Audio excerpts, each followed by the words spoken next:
अस्सलाम वालेकुम। सिंध वॉइस ते सभिनी दोस्तनि खे माजिद अली कुरैशी जी तरफ़ां हिकु दफ़ो ॿीहर सलाम सां गॾोगॾु सिंध जी नामूअर शख़्सियत अली गुल मला ॾेखारींदासीं, जेको अॼु असांजी ऑफिस में वेठो आहे। अली गुल मला कंहिं तारीफ़ जो मोहताज न आहे। पाकिस्तान पूरी सिंध असांजी हिनखे सुञाणीनि था।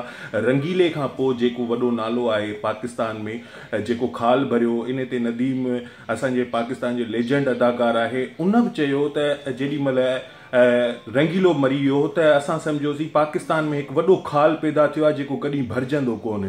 पर उन खां बाद हिकु सिंध जे नंढे शहर जो अदाकार जेॾीमहिल निकिरी उभरी दुनिया जी लेवल ते आयो त उन अली गुल मला खे इहो एज़ाज़ मिलियो त हीउ पाकिस्तान जो उहो अदाकार आहे जेको रंगीले जी जॻह संभाले चुको आहे हिन वक़्तु, ऐं तमामु वॾो नालो आहे अली गुल मला।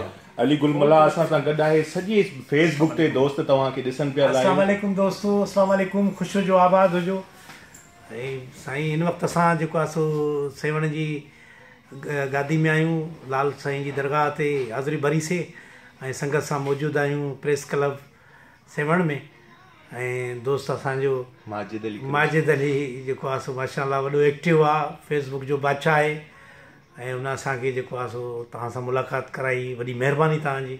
ख़ुशि जो आबाद हुजो। पूरी टीम आहे अली गुल भाउ सां, हुननि जी टीम आहे। पूरी टीम वर्क जीअं हलंदो आहे। हिकिड़ो माण्हू मेन खुटल आहे जंहिंखे मां ॾाढो पसंदि कंदो आहियां, मुंहिंजो फेवरेट आहे।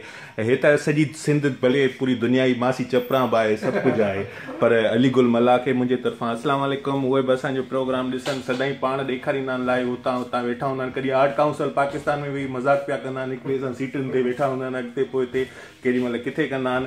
पर अॼु असांजी ऑफिस में आया आहिनि, मूंखे ॾाढी ख़ुशी पई थिए। इन जे लाइ बार बार हर जॻह ते जेको आहे टिकटॉक ते बि ॾाढा वीडियो छॾींदो आहे, पर टिकटॉक ते मां बि हूंदो आहियां। पर अॼु ग़रीब मां थोरो नंढड़ो रखंदुमि अली गुल मला सां। इन सां गॾोगॾु असां वठंदासीं इजाज़त। सिंध सलामत, साथ सलामत, अल्लाह वाई।